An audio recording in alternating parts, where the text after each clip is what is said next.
ईश्वर से मिलने के लिए परम 9 साधन बताए हैं। अच्छी सी बातें सुनिए, भगवत चरित्र सुनिए, भगवान की वाणियां सुनिए। पहला सूत्र है अच्छी सी बातें बोलिए, लोगों को अच्छी चर्चा कीजिए, अच्छी बातें बोलिए। दूसरी बात है कहीं भी तीर्थों में आप जाते हैं तो उसको बार बार स्मरण करते रहिए, ये भी एक बहुत बड़ी भक्ति। बड़े लोग मिलें, पूज्य लोग मिलें, उनके चरण छूइए, उनके चरण वंदन कीजिए, उनका आशीर्वाद लीजिए। और मैं निवेदन करूंगा, मंदिर में जाते हैं तो खाली हाथ मत जाइए, भले ही तुलसी पत्र लेके जाइए, फूल लेके जाइए, 1 लोटा जल लेके जाइए। वैसे कहा गया है कि महादेव पर 2 लोटा जल चढ़ाया जाता है, एक अपने घर से लेके जाते हुआ है, दूसरा मंदिर परिसर का जो पानी होता है वह है।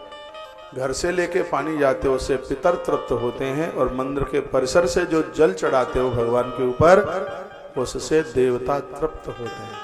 थोड़ी सी साबुत मूंग लेके जाइए, थोड़ा सा काला तिल लेके जाइए, थोड़ा सा गेहूं का दाना लेकर के जाइए, बेल पत्र लेकर के जाइए, और 1 लोटा जल चढ़ा करके ये फूल चढ़ा दीजिए। जो चीजें मैं आपको बता रहा हूँ ये चढ़ा दीजिए। नारी के गर्भ में संतान समाप्त नहीं होती यदि भगवान महादेव के ऊपर साबुत गेहूं का दाना चढ़ाया जाता है, इससे वंश वृद्धि होती। मैं अभी दिल्ली में था, शिव महापुराण की कथा थी, इन सब चीजों का बहुत विस्तार पूर्वक वर्णन किया। मंदिर खाली हाथ बन जाइए, ये सब चीजें बिल्कुल होती हैं। देव होता है, भगवान होता है, परमात्मा के बिना किसी का आज तक कभी कोई काम नहीं हुआ। इस देश के बड़े बड़े रईस लोग हैं, उनके घर में भी 10-10 पुजारी लोग बैठे हैं, ये मुझे पता है, मैं जाता रहता हूँ। उनके घर में सुबह से लेकर के शाम तक अर्चना होती है। आप ये मन सोचना कि इनको जो ये सब कुछ मिल गया है, ऐसे ही मिल गया है, नहीं, ईश्वर के बिना। अरे रावण के पास भी संपदा है, उसमें भी महादेव की कृपा है।